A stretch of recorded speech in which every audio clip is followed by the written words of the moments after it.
Добро, почитуван заменик министер, одговоривте дека не се прифаќа, но причината не ја наведовте. Претпоставуваме истата причина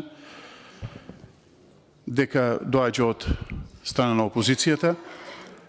И чудно ми е, овие амандмани ги предлагам веќе четврта година. Најнапред да му се заблагодарам на колегата од Кавадарци од СДСМ што гласаше за претходниот амандман, но не ми е јасно како во овие 4 години скоро 20 милиарди евра пари се потрошија, да не се најде сила, да не се најдат средства за овој капитален проект кој што значи обиколница или за обиколница на градот Кавадарци од така нареченото место Маренски уши, Југокомерц до Витачево.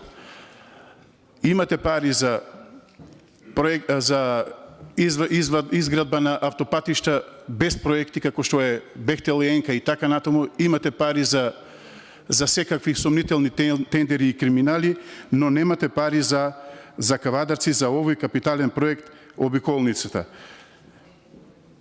Поради тие причини и јасната намера дека мнозинството нема да го усвои овој амандман, јас ќе го повлечам овој амандман, а на моите сограѓани од Кавадарци, на жителите од Тиквешијата, му ветувам дека со доаѓањето на власт на ВМРО-ДПМН, овие проекти кои што сега ги образложувам, односно овие амандмани ќе бидат составен дел од програмата и ќе бидат завршени во рок од 4 години со практицирањето на идната влада предводена од ВМРО-ДПМН. Значи го повлекувам амандманот со цел да не сакам да има надгласување. Благодарам.